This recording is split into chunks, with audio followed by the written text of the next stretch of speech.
Intermittent fasting, the full guide, how to, and I've got 6 tips to take your fasting to the next level. What's up guys, Ryan Engel here. We are diving in. Give this video some love and share it if you dig it. Tag somebody who's interested in intermittent fasting. Let's kick this off. All right, the first thing to note about fasting is why would you want to do it? You're going to increase your growth hormone. You're going to contain your eating window. It's going to help you beat cravings.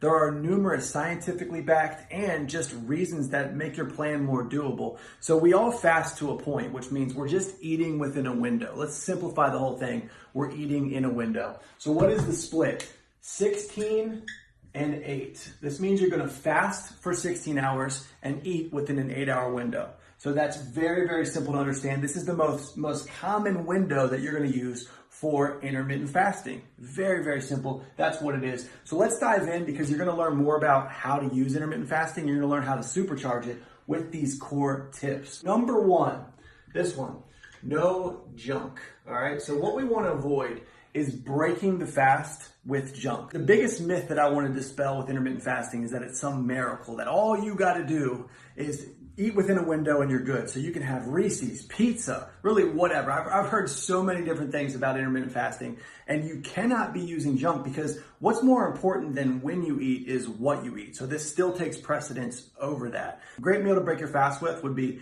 egg whites, kale or dark leafy greens, and some complex carbs so that you're covering most of the base macros and you're breaking it with high protein. So keep that in mind. Number 1 is no junk. Diving into tip number 2, this is a fasted workout.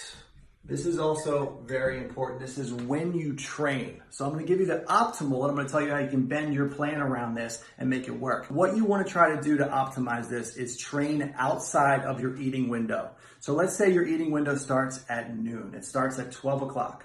So you would time your training so that you're going to go and train at 11. So that as soon as your training's over, within that time period, you can roll directly into your meals and start eating at that point. If you can't do that, if you can't optimize it, you can still get a 15 or 20 minute HIIT routine in outside of that eating window. So this is another thing you can use to take advantage of intermittent fasting and get the most out of it. Big number 3, this one is your window, okay? You wanna understand your eating window. Right here, the common split, that's 16 and 8. But there's a lot of people that will swear by going with a 7-hour window, swear with going with a 6-hour window, or even a 5. I don't recommend pushing it to a 4-hour eating window. But you can get all of your calories, all of your basic macros in within a smaller window. You will increase your results. So using a tighter window will absolutely increase those results. And since we're on the window phase, I want to discuss real quick what you should do, how many days a week. So if you're going to try intermittent fasting,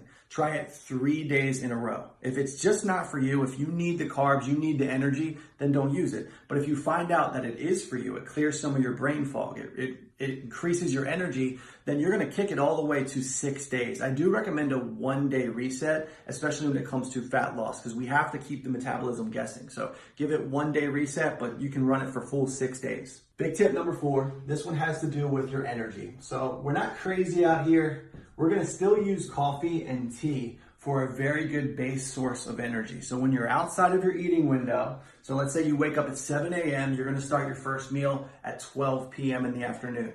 This is when you're going to throw in black coffee. This is when you're going to throw in green tea. Avoid the additives if possible. But there's one key tip that I want you to remember. 20 calories. So if you go over 20 calories, you are absolutely going to break your fast. That should answer a lot of questions with, can I have this outside of my window? Certain BCAAs do break the fast, certain don't. So what I recommend with that, watch your calories.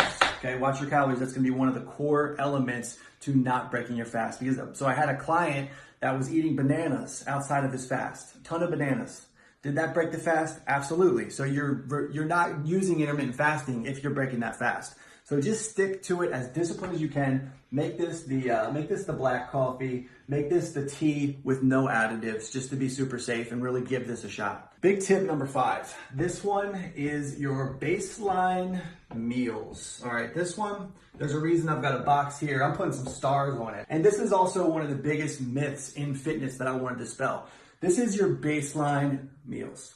You're not going to be mixing it up with all kinds of crazy recipes and crazy additives. You want to eat as close to what you ate yesterday as possible. This is so that you can calculate your macros and keep your results running. This is why we meal prep. We meal prep so that we know that we're fueling our body with the same amounts of food. Now, if you're using baseline meals, think about the advantage that you have. Just on your nutrition, without even any training, with very, very little training on proper nutrition, you can get incredible fat loss results. So if you look at your baseline meals, you can go back to this and you can say, you know what, I should probably pull some carbs. So you can go right to your plan, pull some carbs. Without using a baseline meal, you have nothing to gauge.